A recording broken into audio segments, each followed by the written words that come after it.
Very rarely does cheating in video games put professional careers on the line and the country's economy at stake. Unfortunately for South Korea's esports community, they were shown just how deep and complex corruption can spread, and the rest of the world witnessed how cheating itself has evolved. Kids born in the 90s likely remember playing Mario Kart 64 or GoldenEye 007 with friends after school. Regardless if it was by yourself or at a sleepover, it was a simpler time, when your biggest concerns in life revolved around unlocking Rainbow Road or playing slappers only and making sure nobody played his odd job. Those are all boomer references though. Imagine not getting the Thunder Gun or the Ice Staff. Since then, the gaming industry has experienced a meteoric rise, surpassing traditional entertainment like Hollywood and the music industry. Games like The Last of Us, Death Stranding, and Cyberpunk 2077 feature movie stars. In 2022, both the global movie industry and music industry generated around $26 billion each, while that same year, the global gaming industry generated an estimated $184.4 billion. Now what does that mean? Besides outpacing their competition in growth and revenue, video games have a foothold in other sectors and can tilt economies. Case in point, in the case we're talking about today, the real-time strategy video game Starcraft in South Korea eSports.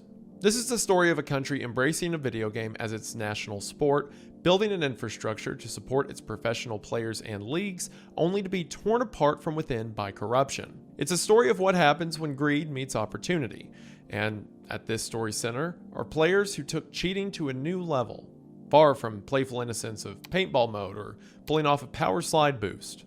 Again, more boomer references. Imagine standing in front of the safe room in Left 4 Dead. So to begin, let me just say hello everybody and welcome to the South Korea esports controversy and how the allure of winning and also StarCraft managed to tilt a whole economy and ruin a sector of esports forever. Narratives like this can certainly be complicated, but what shouldn't be complicated is dinner. It's May. Imagine coming home from having fun in the sun only to open your fridge and realize you have to spend an hour and a half looking for what ingredients you have, making sure they're all good, and then making, eating, and cleaning up your food. Well, all that can be taken care of thanks to today's sponsor, Factor. Factor delivers chef-crafted, dietitian-approved, ready-to-eat meals right to your door, so you can eat well this summer without spending all your time in the kitchen. Factor makes meeting your nutrition goals easy, as all of their meals are made with real ingredients, balanced macros, and at least 2 vegetables per meal. No planning, no prep, and no cleanup, and Factor's meals are ready to heat and eat in as little as 2 minutes. And Factor's recently added a ton of really cool international options, like elote corn and miso edamame. And in addition to their meals, they have over 70 add-ons with things like green juices and peanut butter energy bites. 97% of people that use Factor say it helps them live a healthier life, and 92% say it makes their life less stressful. I used to go through the menu and pick out the meals for Factor to send me, but at this point, they can send me whatever they want. Recently, I haven't had something from there that I haven't liked. And while eating quick meals used to mean I had to sacrifice nutrition and taste, now I can get all 3. So if you're looking to get in on Factor this summer, then now's the perfect time.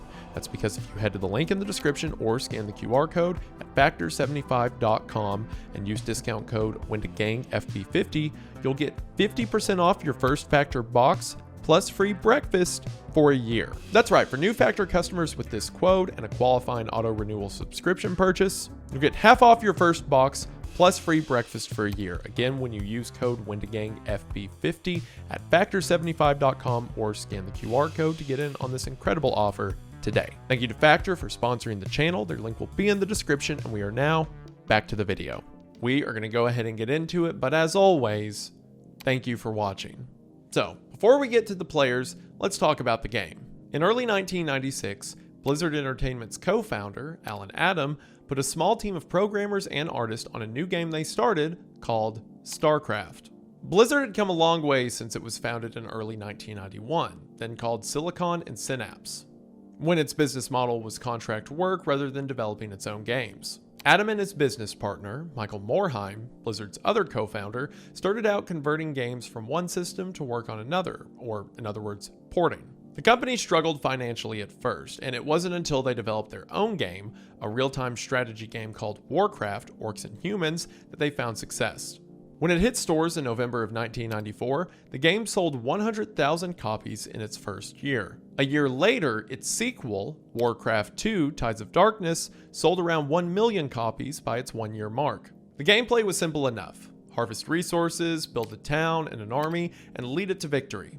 What makes RTS games different from traditional games is that gameplay action occurs simultaneously in real time, hence the term RTS or real-time strategy. Unlike turn-based games like, say, chess, there's no waiting. For example, if you want to build a base, your enemy can attack you while you're building it. Granted, this is how most games work now, but in the 90s, it was a pretty big deal. Everyone being able to attack and defend at the same time made strategy quick and important. Warcraft took place during medieval times in a world with fantasy elements. Think ogres, giant spiders, scorpions, and warlocks. So then why would Blizzard pivot away from Warcraft when it was clearly their most successful game in the first place? One of the reasons was a rumored deal that fell through between Lucasfilm Games and Blizzard to make a Star Wars strategy game. However, to this day, Lucasfilm Games denies that it ever approached Blizzard. Whether it's true or not, the company needed to fill a gap in their 1996 release schedule and went full steam ahead on their Orcs in Space concept. Blizzard wanted to dominate not only the fantasy genre, but also the sci-fi genre, and they wanted to do it fast. Starcraft's quick turnaround from development to release prompted Blizzard to strip out the fantasy elements from Warcraft 2's game engine. Orc strongholds became alien hives. Resources like gold and lumber were turned into minerals and gas. The greens and browns that colored Warcraft's world became the bright pinks and blues of Starcraft's setting.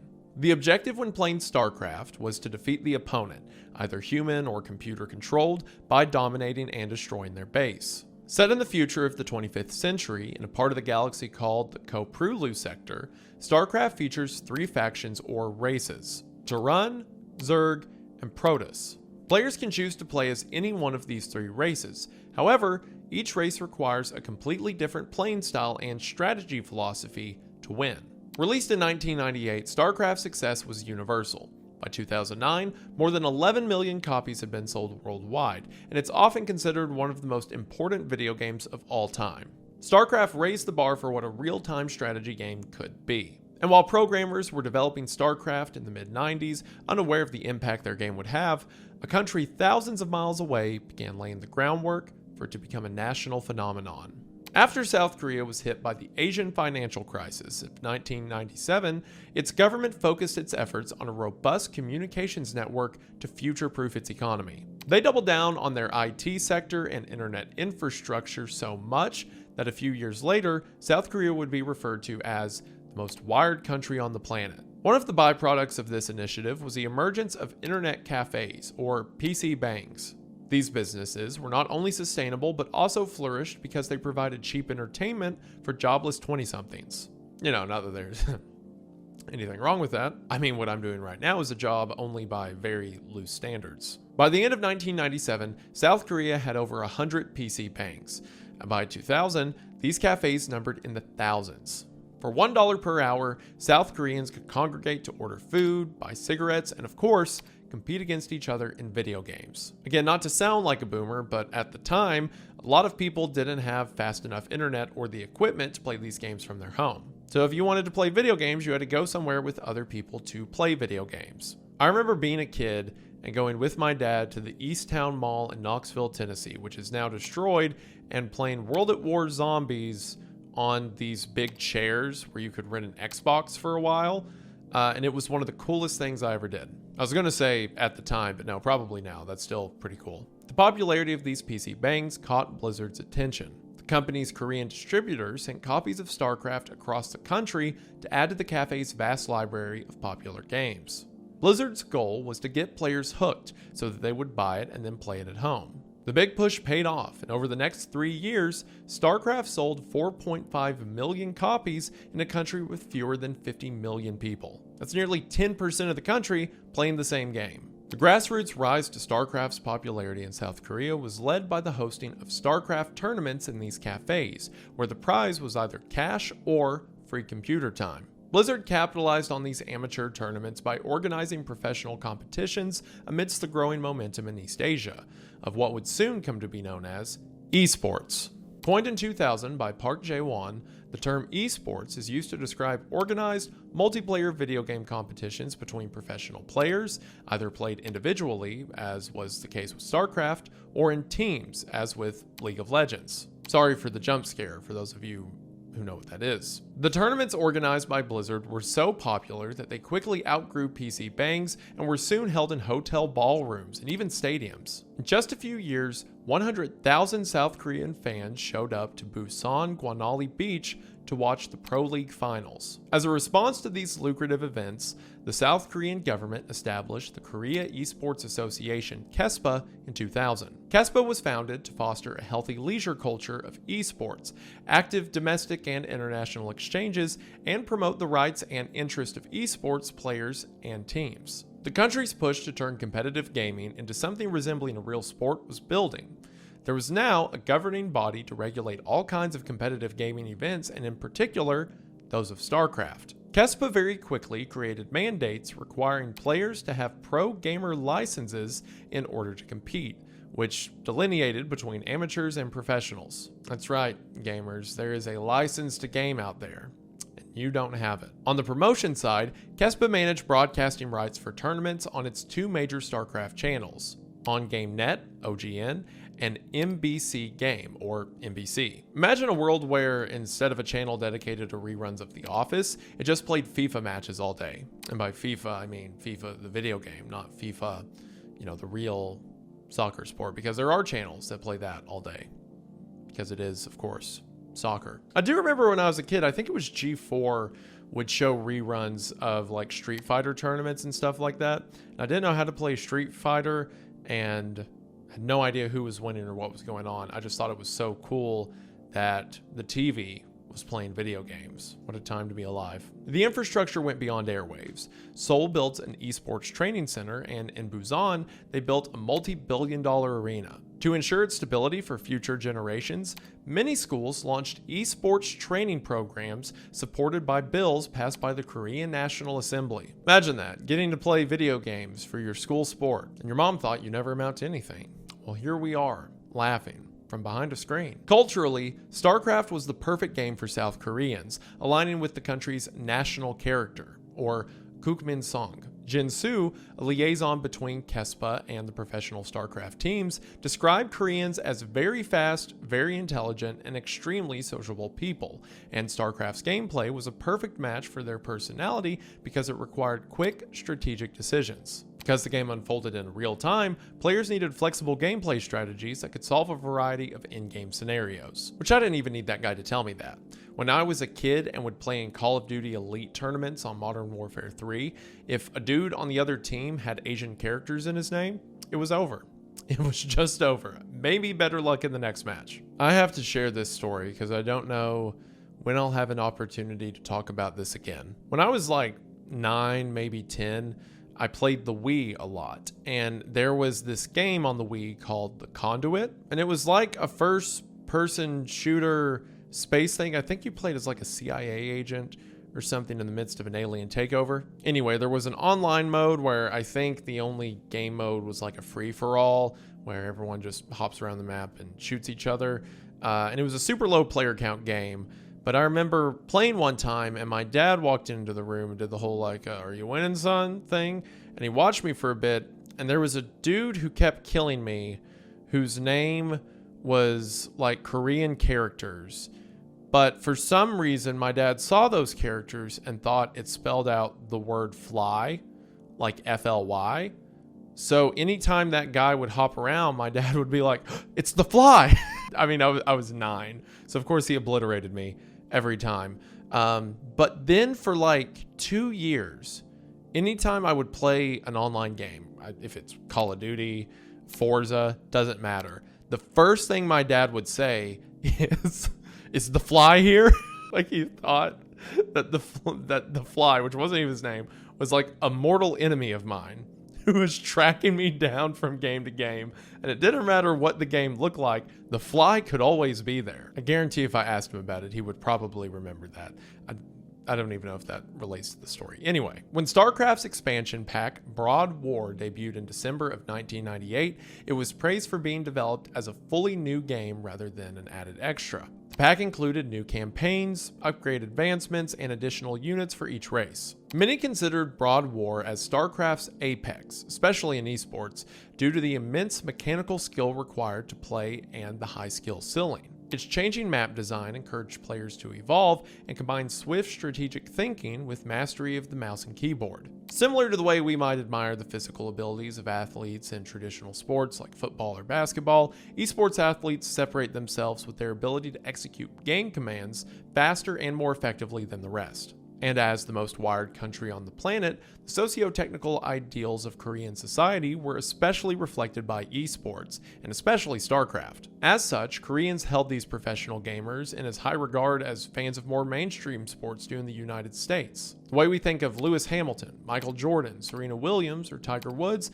is how they would see someone that's really good at Starcraft. However, any esports athlete would be lucky to have the career longevity of any of the aforementioned greats, because according to Jin Soo, pro gamers are at their peak physical condition between the ages of 17 and 25. Imagine that. Here in the US, when you turn 25, you can rent a car without extra fees, but in South Korea, you're considered over the hill as a professional athlete. South Korea had now set itself up to take esports from a cultural phenomenon to global domination, and all they needed was their own Michaels, Serenas, and Tigers. Professional esports athletes spent at least 10 hours every day practicing drills, scouting other competitors for future matches, and experimenting with new styles of gameplay. If learning to master Starcraft was like learning a language, it would only make sense to be surrounded by other players in an environment built to not only improve, but to maintain a high level. Caspa's professional league set up team houses, dormitories where players ate, slept, and trained together.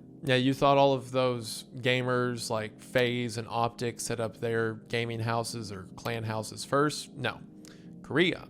They were the innovators. Not only did they practice playing StarCraft, but they also trained physically with mandatory exercise.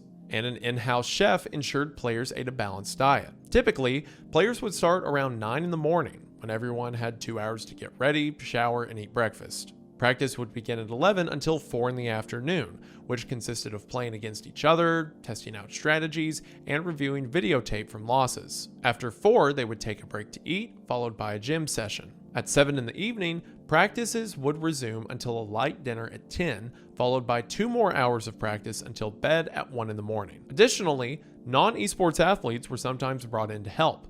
For example, a retired pitcher from the Korean Baseball League taught mental control techniques, while ergonomic specialists helped players achieve proper posture to avoid straining their necks and wrists. Yeah, again, you hear that, Mom? It's not that dumb now, is it? Similar to a professional tennis player or golfer, esports athletes are extremely specific about their equipment.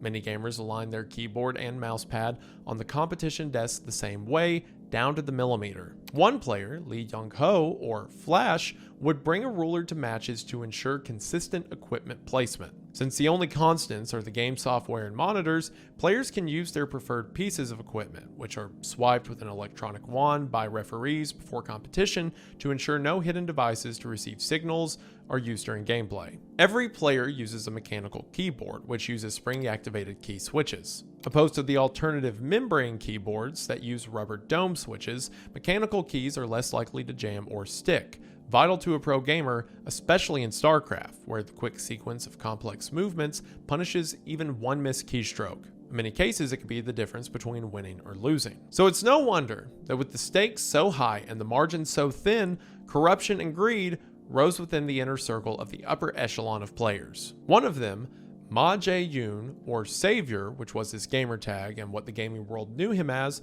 was one of the 5 Ponjwa, or in other words, an elite pro gamer with sustained dominance during the Brood War era. For all of his fame and notoriety, however, Jae-yoon would find himself at the center of a cheating scandal that rocked the esports world, which would be so damaging that it nearly brought down Korea's professional online gaming industry. Nicknamed Maestro, Jae-yoon started his career in 2003 when he was just 16 years old. Playing smaller level tournaments while honing his skill at PC bangs, Jae-yoon played as the Zerg race and quickly built a reputation for his strategic creativity and raw talent. In 2004, he got national attention for playing in a few major tournaments that were televised, which included his best result that year, a quarter-final finish. But 2005 would be Jae-yoon's breakout season, as he won the 2005 Uzu MSL and defeated I Love Oi at the LG Scion MSL, who was the second highest ranked player in the Kespa standings. In the 5 Star League tournaments Jae-yoon entered that year,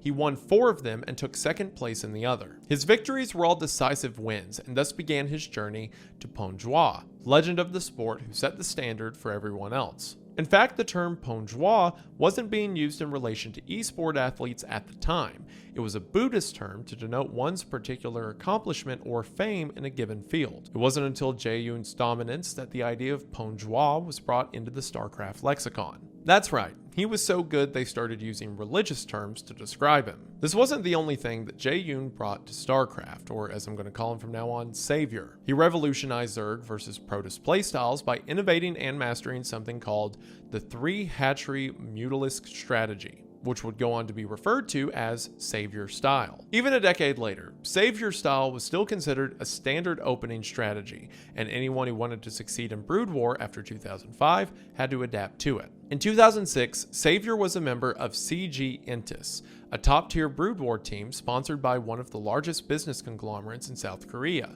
CJ Corporation. After reaching career highs and global acclaim, however, the following year would mark the start of his rapid decline. The following year, Savior lost several important matches, particularly 2 first-round exits hosted by the MSL and OSL. Some attribute this bad streak to a devastating loss to Kim Tae-young, a player known as Bisu. In a rematch later that year, Savior set out to avenge his loss, but was defeated again by Bisu.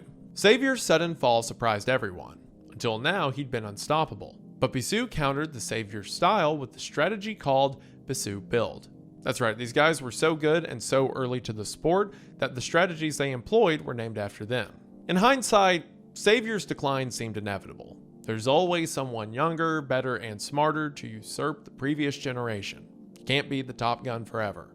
What Bisu did to Savior is exactly what Savior had done to I Love Ui a year before. In 2008, the CJ Entis coaches gave Savior less playing time. It seemed like Savior had lost his confidence and was approaching the end of his career after only a few short years. And unfortunately, this was common in professional gaming. Also common were questionable labor practices during the esports boom in South Korea. While living and breathing Starcraft under the same roof with peers might be a gamer's dream, it's important to remember these players were just kids coming straight from high school. They didn't have real jobs to fall back on, and the enormous pressure they were under from corporate sponsors often led to burnout. Take Savior, for example, who had thousands of hours in Starcraft by the time he was 16 years old and already signed to a professional team. He won his first major tournament before 18 and became a Pongjua at 19. During his decline in 2008, he had just turned 20. While others his age were studying at university or beginning their careers, Savior was a high school dropout past his prime in his chosen industry. With limited options and time running out,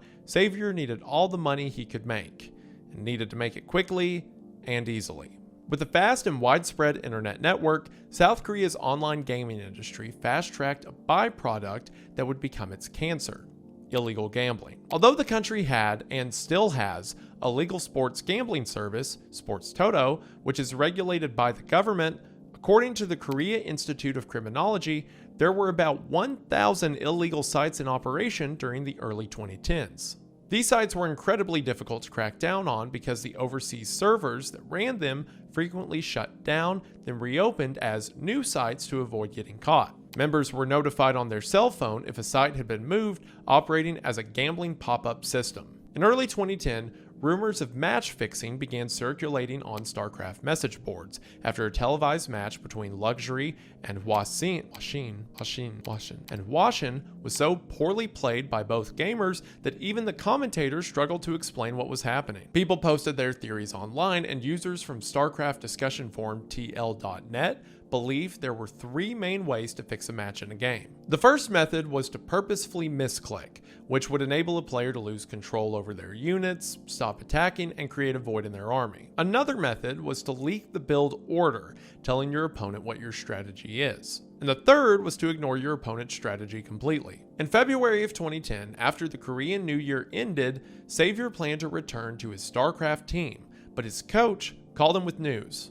Someone from Kespa was investigating the team. Savior's coach asked him one question: did the Pongjua ever participate in match fixing? And Savior admitted to his involvement with Washin. who was the gamer brought into public scrutiny for his poorly played match against Luxury. Savior also admitted to offering money to another player named Dark Elf, and as you can imagine, Savior was told to not come back to the team. Kespa had, in fact, launched a formal investigation.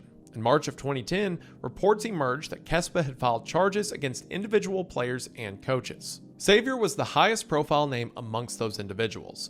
However, to this day, he maintains that he never threw one of his own matches. But I mean, if you're helping someone else throw matches and you know about the gambling rings, kind of hard to take you at your word. Seoul's Central Prosecution Office revealed that 3 gamblers, one of whom ran a training institute for prospective pro gamers, had lured 11 players, 9 of whom were active professionals, into deliberately losing their matches in exchange for compensation ranging from 2 million to 6.5 million won. That may sound like a ton, but today that's equal to $1,366 to $4,440. Now you may be asking yourself, how could this amount of money possibly incentivize players to throw matches in their country's most beloved sport? That'd be like asking Tiger Woods to miss a putt for $100. But while the pay structure mandated by Kespa guaranteed minimum salaries for players, only top-tier players earned a real income, while the B teams mostly played for room, board, and training opportunities. With performance bonus incentives added on top of their salaries,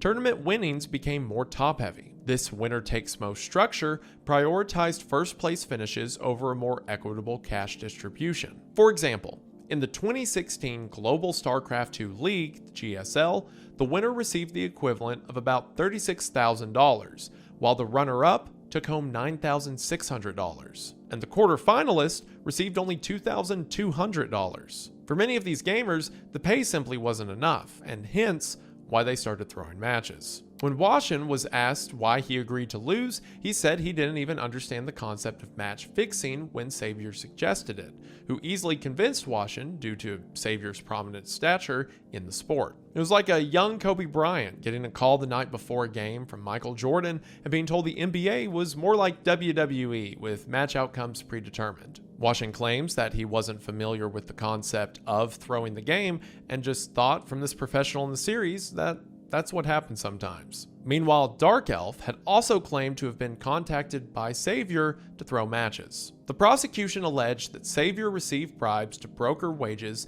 between fellow pro gamers and 3 gamblers. In December of 2009, Savior, who conspired with one of the gamblers, Mr. Zhang, reached out to Washin and convinced him to throw 2 matches. Later that summer, the suspects admitted guilt to most of the charges levied against them. In total, the professional gamers had manipulated the results of 12 matches by revealing their tactics to their opponents before the match or by sloppy gameplay. The suspects, including Savior, were indicted but were not immediately taken into custody. The court ruling stated that Savior's participation in match fixing and corrupting promising gamers resulted in that's such a funny line, resulted in a loss of trust in the esports world. Savior was sentenced to 1 year in prison, suspended for 2 years on probation, given 120 hours of community service, and, most cruelly, a lifetime ban from professional competition. All of Savior's titles and achievements won under Kespa's governance were also vacated, and everything he was going to do with the sport, past and future, are now gone. I understand that the bribe is more heavy, and especially because it's like a government office thing, that's why he got a year in jail. But it's funny to imagine that he got a year in jail because they just take Starcraft that seriously. Dark Elf, Washin, and 6 other players were also banned by Kespa. Mr. Park, one of the main gamblers, was given a 1.5-year prison sentence, suspended for 3 years on probation. While most of the criticism from the public was aimed at the pro gamers, attention was brought to Kespa and its leagues for their failure to properly manage and safeguard their players from illegal betting sites. It would seem like money management and mentorship weren't really a focus at those esports training programs. And while Kespa was left picking up the pieces of their industry's broken trust, they were battling an even bigger opponent behind the scenes: Blizzard. In 2007, 7 years after Kespa was founded, it started charging for the broadcast rights to its 2 Starcraft TV stations, as mentioned, OGN and NBC. Blizzard was happy with the huge success that their game had found in Korea and was content with selling lots of copies. But with the explosion of esports, Blizzard wanted a cut. Go figure. Not only that, Blizzard argued that they should retain some control over how the tournaments were run. Kespa refused to negotiate with Blizzard, which, for its upcoming sequel, Starcraft 2, would be a problem. The 12-year delay between titles meant there was a higher than usual anticipation from the fans, but when Blizzard announced that Starcraft 2 would have no LAN play, there was public outcry. Players were now required to have a constant internet connection for multiplayer mode, which is crazy to think that only a decade and a half ago was not always available. People thought this was a power grab from the company, who were trying to push its users to Blizzard's online multiplayer service, Battle.net, where it offered advanced communication options, community building, and rewards. I felt the exact same way when I tried to play Black Ops 4 on the PC and realized I had to go to this stupid website. Can't just buy it like every other game. I have to go to some service to get it. It doesn't matter. Anyway, Blizzard responded that this decision to remove LAN play was to eliminate map hacking, a cheat move that allowed a player to see the entire map, enemy units, and hidden buildings without scouting. But as you can imagine, many didn't buy it. But the outcry would be short-lived. Blizzard had traditionally offered 40,000 beta keys, but expectations for this release were greater. While no numbers were officially released, the company released 20,000 beta keys at BlizzCon 2008, and when Blizzard released a multiplayer version of the beta, players immediately began playing online, even streaming their matches live using platforms such as Ustream and Justin TV, which eventually became Twitch. Blizzard's next announcement was aimed at Kespa. After unsuccessfully attempting to negotiate a deal with OGN and NBC, Blizzard signed a partnership deal with GOMTV. Not only had Blizzard found a home for their new game, but they also created a global Starcraft 2 league called GSL, hosting monthly tournaments with a prize pool larger than ever, 100 million Korean won, or $90,000 US. This was nearly double what was offered at Kespa's Starcraft Championships. If Kespa wasn't going to cut him in on the deal, then Blizzard was just going to make the industry themselves. But perhaps most significantly, GSL would be broadcast in both Korean and English. The goal for Blizzard was to expand Starcraft 2 globally and attract top gaming talent from all over the world to these tournaments. This made sense for their business, and the fact that they were targeting players outside of Korea was possibly a rebuke to Kespa over their failed negotiations for shared broadcasting rights. As you can imagine, this puts Kespa in a corner, because now the company that owns the game is going to have their own league, and they're going to invite the whole world to play. So, Kespa immediately went on the offensive.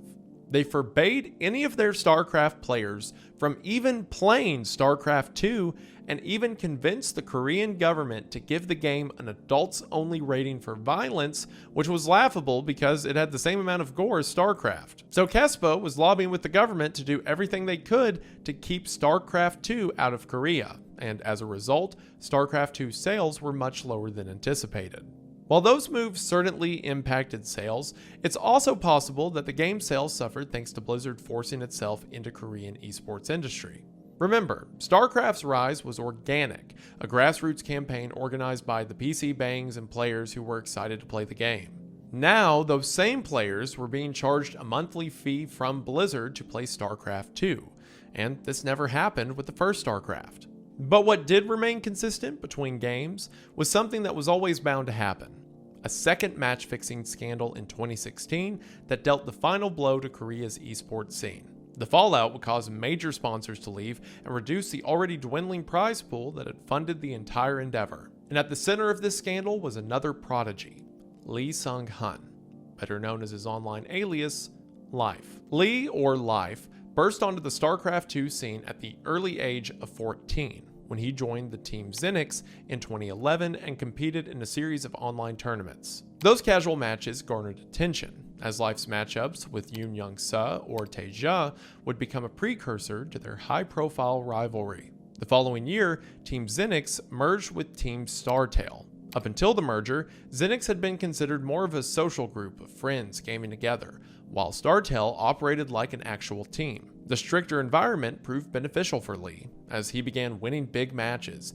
defeating Team Liquid's 5-gamer roster one by one, what's known as an all-kill in StarCraft. Within months, the gamer known as Life moved to second place in the rankings, his only loss coming in the finals. Lee's meteoric rise came much younger than Savior's, and in 2012, he walked the royal road in the 4th season of the Global StarCraft Team League.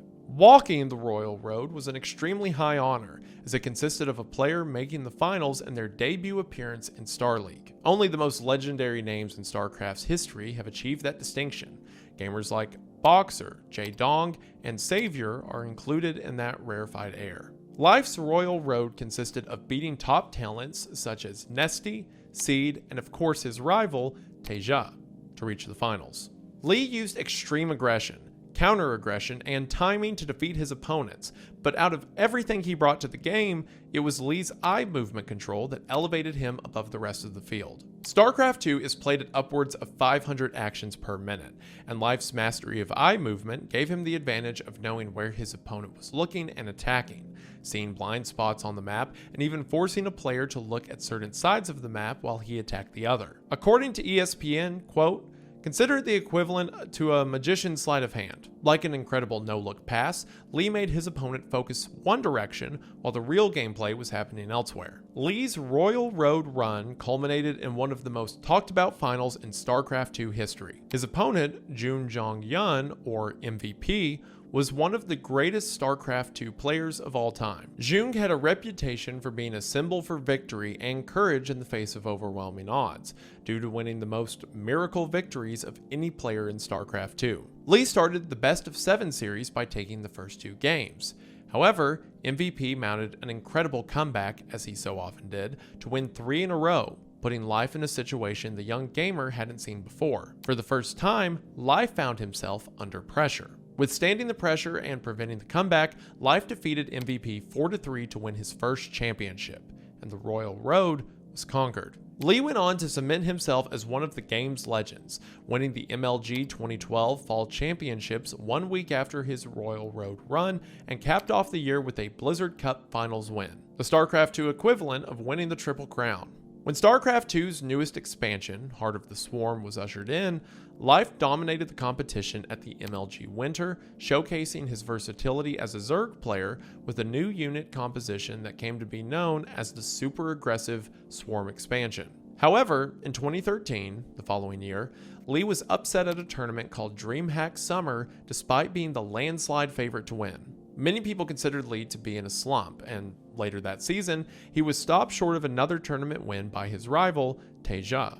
It seemed Lee had lost his passion and subsequently stopped practicing for a while. But that all changed when Lee had the greatest run of his career at the end of 2014, lasting all the way to the first half of 2015. Lee won BlizzCon and made the finals of DreamHack Winter, with both tournaments seeing him take down his rival Teja. Life won the IEM Taipei, the 2015 GSL, and had high placing finishes at 3 other major tournaments. Despite these wins, however, Lee once again lost interest in the game. At 19 years old, Lee was already the second greatest StarCraft 2 player ever. His natural talent to predict what his opponent would do elevated Lee among the best, but his hot and cold streaks were an oddity that was becoming difficult to explain.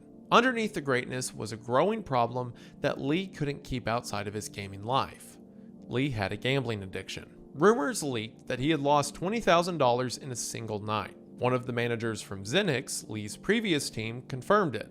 Lee had a gambling problem. In January of 2016, Lee had moved to a new team but was arrested under suspicion of match fixing. A few months later, on April 21st, a report revealed that Lee, along with fellow player Jung Woo Young and 11 other financial backers and brokers, were also guilty of fixing matches. Compared to the 2010 scandal, which involved a broader and more systemic effort that involved more players and coaches, this scandal focused on elite, top-level players throwing individual matches for huge payouts. So to see how all of this went down, here's the timeline. Suspicious betting patterns started to emerge around early 2015.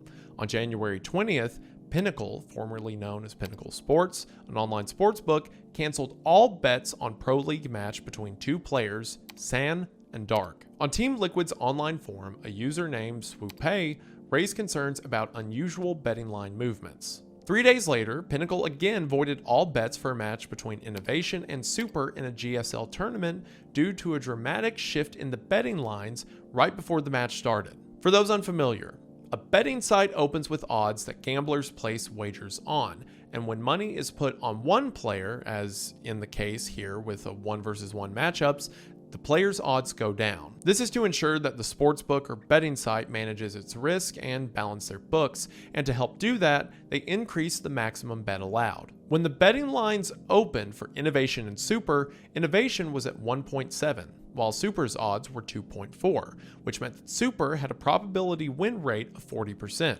But right before their matchup, the odds went up to 4 for Innovation and 1.2 for Super for the first map. This meant that Super's win rate went up to 80%.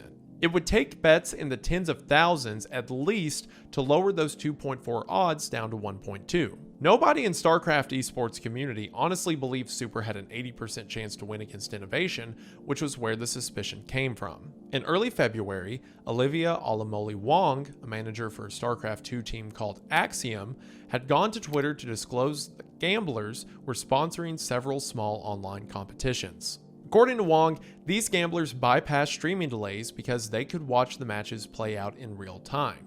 This privileged access gave them an unfair advantage over other bettors, because, duh, they can watch the game before everyone else can. Wong also accused specific players of colluding with these gamblers and called out Blizzard for their inaction, saying Blizzard was aware of these issues. As these claims developed, the Blizzard community forums claimed the company was indeed investigating but did not have enough proof at the time. The following months after Wong's tweets, several matches were flagged as suspicious, including March 17th's Pro League matchup between Yoda and Bunny. A user named Star Galaxy went to the Team Liquid forum and reported unusual betting line movements as Yoda, the odds-on favorite, unexpectedly lost after the betting lines shifted towards Bunny. According to the post, Pinnacle opened with Yoda as the favorite and stayed that way for a while until shortly before the match, at which point the odds basically flip-flopped. At first, Yoda had a 68% chance to win while Bunny was at a 32%, but right before the match, Yoda was predicted to have less than 33% chance to win the match. On March 24th, Pinnacle voided bets on a match between Bile and Marine King due to suspicious betting line movements. A noticeable tell was Marine King's failure to counter an obvious gameplay strategy employed by Pyle, which was an obvious red flag to those who understood the game. This drone is just sitting here. There we go, Spinecrawler. Oh, that Reaper is so close to scouting it. He sees it. Oh. Well, if he sees it, he could actually just... Why wouldn't he shoot at it? Right-click down that Spinecrawler. Maybe he wants to make him think he doesn't know. Wait. Yeah, he literally sees it. Maybe he just wants to make him think he doesn't know. Well, I think at this point you could just simply kill it and, like, delay everything and win the game with Reapers. Okay, now he realizes. I think he may just simply not have seen it. Well, I think he still hasn't seen it.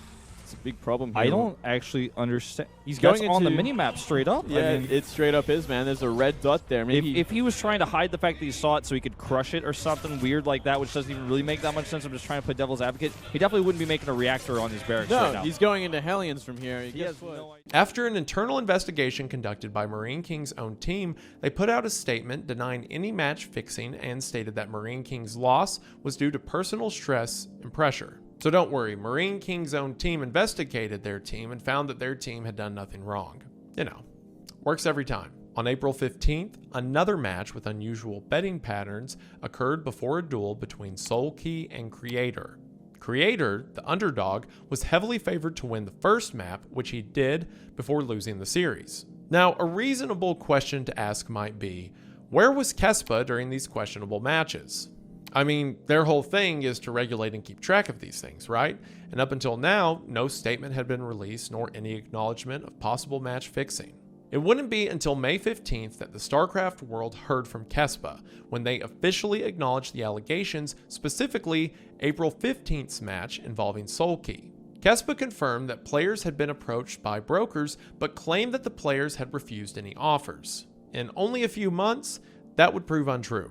On October 19th, the Changwon Regional Prosecution dealt the first blow. They announced the arrest of 12 individuals, including a StarCraft 2 team coach, several active professional gamers, brokers, and moneylenders, mostly those involved with the professional team Prime. This included Yoda and their coach, Coach Park. The arrest shocked the gaming community. For the first time, an active coach was collaborating with their team members to fix match outcomes. But Coach Park's involvement was confusing. A career as a StarCraft 2 coach seemed stable. Why risk that, especially when others had previously been caught? But as media reports surfaced, it came to light that Coach Park was in serious financial trouble. Despite running a professional team for years, he and Team Prime had no consistent sponsor and therefore no significant revenue. Coach Park had resorted to borrowing money from family, friends, and even acquaintances while running Prime, still finding himself in debt. In an article published around the date of the arrest, former Prime players spoke out about not receiving their past salaries on time. While Coach Park's arrest and chronicled downfall stunned the entire country, it would pale in comparison to what would happen in the coming months. The arrest of Lee Life Soon Yun. On January 29, 2016, Changwon's prosecutors arrested Lee in connection with the arrest made the previous year as they found overwhelming evidence against him. Specifically, Lee was charged with receiving $62,000 to intentionally lose 2 matches. The money Lee took was more than 6 times the grand prize from the Kespa Cup, the tournament where he was said to have thrown those matches. Not hard to see why that would have been appealing. Like, hey, you get $10,000 if you win, but if you lose, you get $60,000. I mean, I'm not a businessman, but... Lee was paid a little more than $30,000 per match thrown at the 2015 Kespa Cup. Reports showed that the gambler had wagered around $44,000 in online bets at around 1.5 odds. As a result, he had taken home around $56,000. With Lee on the decline, coupled with a nasty gambling addiction, losing a single game for that amount was a highly lucrative, guaranteed payday. The punishments doled out to Lee and the others were just as harsh as the ones Xavier had received years earlier. Lee was formally charged in April, and a few months later, he received an 18-month prison sentence, which was suspended for 3 years, which meant he would only go to prison if he committed any crimes during that probation period. He was also fined 70 million won. And just like Xavier, Lee was permanently banned from Kespa-sanctioned events, as well as having his accolades vacated. The abrupt end to Lee's career marked the start of Starcraft 2's decline in South Korea. The match-fixing issue signaled a systemic problem corrupted by greed. In October of 2016, South Korea's Starcraft Pro League, the longest-running Starcraft eSports league, shuttered after 14 seasons. Kespa banning its top 2 pro gamers certainly didn't help secure sponsorships, nor did its prickly relationship with Blizzard over broadcasting rights. The 2009 launch of League of Legends marked a seismic shift in the country's gaming culture. PC bangs across the nation began promoting the game over StarCraft 2 because it offered a more accessible, team-based experience. People even started playing the old StarCraft Brood War again, trying to tap into the nostalgia of a country's golden era. With fewer teams and fewer tournaments resulting in an 80% dip in prize money, the nation's esports infrastructure had crumbled. And for the first time, South Korean pro gamers were at a disadvantage against their foreign counterparts. Blizzard's World Championship Series, WCS, implemented a region lock that required players to reside in specific regions such as America or Europe, preventing South Koreans from dominating overseas tournaments. While Blizzard's intention for this was to promote local StarCraft 2 communities, the reduction of opportunities was felt in an already hollowed-out country. Essentially, non-Koreans could greatly improve their gameplay without the threat of being eliminated early in these WCS tournaments by some of the best players in the world. Ultimately, it's tough to say if StarCraft as an esport in South Korea would have flourished throughout the years if it hadn't been for the match-fixing scandals. The systematic changes in South Korea seem to be a reactive response to Xavier and Lee's involvement in fixed matches. But at the same time, one can also point out that Kespa's construction and mandates were flawed from the start. Favoring top-heavy talent over an equitable and sustainable economy in professional gaming proved to be a grave oversight. Much like StarCraft 2 in South Korea, the careers of Xavier and Lee ended with a small whimper. Case examples of the greatest that never was. Their actions not only harmed their reputation, but also tarnished the nation's legacy in the sport. Their names have been removed from all championships and are glaring absences on the banners at BlizzCon. They have become players only spoken of in hushed whispers, mired with disgrace and disappointment. Imagine how we'd look at the NBA if 2 of its biggest stars, Michael Jordan and LeBron James, were found guilty of cheating. It's a good idea for a video. We'll get to that. But esports as a whole isn't going away. In fact, only the opposite. Games like League of Legends, Counter-Strike 2, and Rocket League, global revenue is expected to be in the billions in 2026. Interactive platforms like YouTube and Twitch allow fans to engage directly with streamers, teams, and importantly, each other. The reason you don't hear about these gaming communities and forums and leagues as much anymore is because we don't need it, because we already have the connectivity. People can participate in real-time chat rooms, vote on in-game decisions, and even fund their favorite creators. And therein lies the biggest factor: the easy access to online gambling. Everyone has a casino in their pocket and can place multiple bets across multiple sports in the time it takes to brush their teeth. And anytime money's involved, match fixing won't just go away. It's been a problem in professional sports, and it certainly won't disappear from online gaming. If anything, it's just getting started. And this video is just a little peek into how it got started. And that's the story of the South Korean esports gambling controversy, and we're so excited that you stuck around to hear it, and we just want to say thank you for watching. I'm not that familiar with Starcraft, but I'm so thankful that the researcher for this video, Justin, is, so that we're able to talk about it to you all. Even if you have no interest in esports or in Starcraft, I think it's a fascinating story. I mean, we hear about corruption in every other kind of sport. It makes sense that it would happen in one that's so connected online, especially one that's so closely next door to things like gambling. I think it's fascinating, and I'm glad that you did too, because you stuck around to the end of the video, and that means a lot. New videos posted here Mondays at noon over on Wendigoon.